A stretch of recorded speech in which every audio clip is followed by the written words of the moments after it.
on the International Day of Friendship.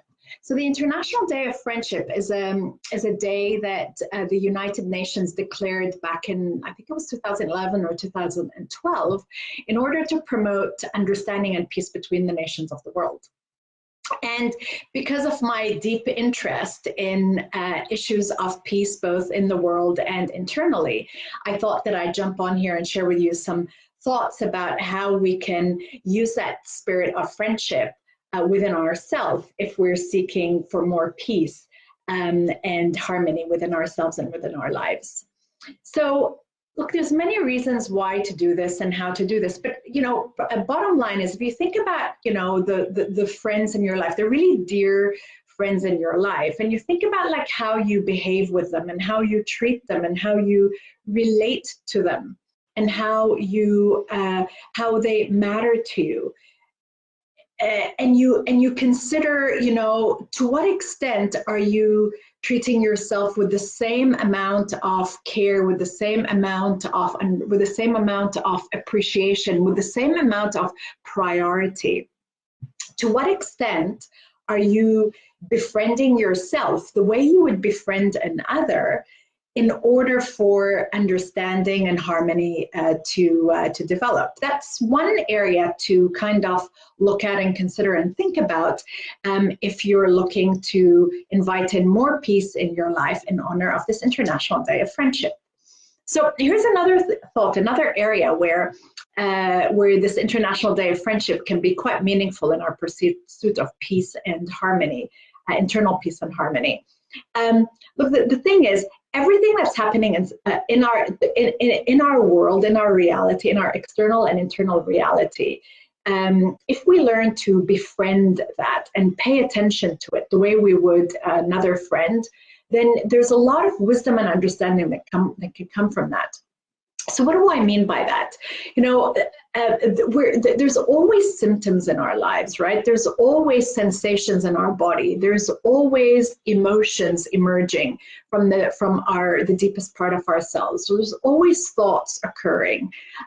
There's always things happening and responses to things happening in the outside world.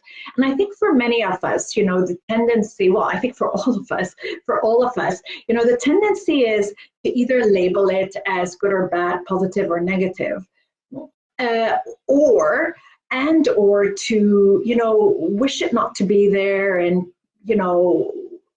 want it not to be there and deny it to actually be present.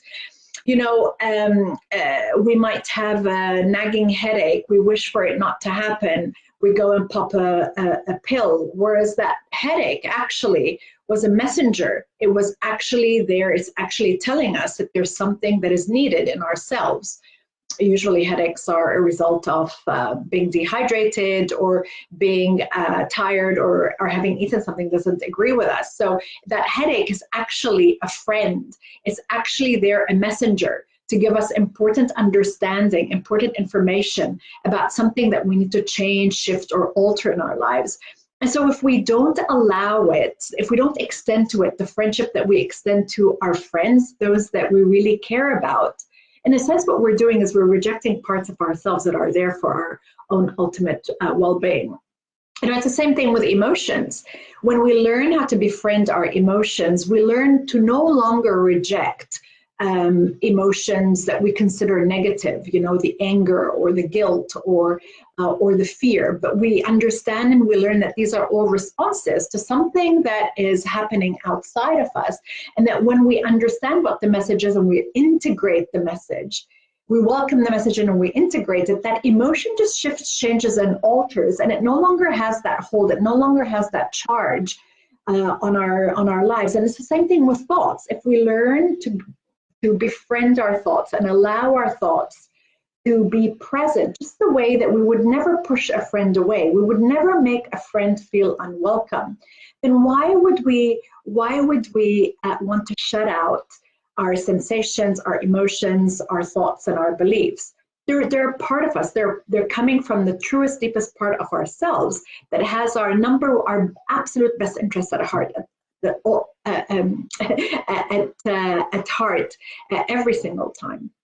And I think, for many of us, the reason why we don't welcome in these sensations, these emotions, these thoughts, especially the more uncomfortable ones, is that we've never really been taught how to.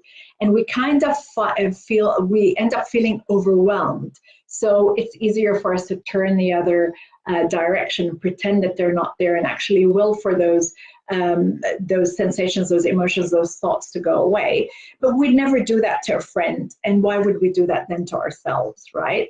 This is my life's mission and my life's work right now, is to help you learn and understand and practice that which we've never been really taught, but that which brings about a tremendous amount of peace and harmony and an internal joy.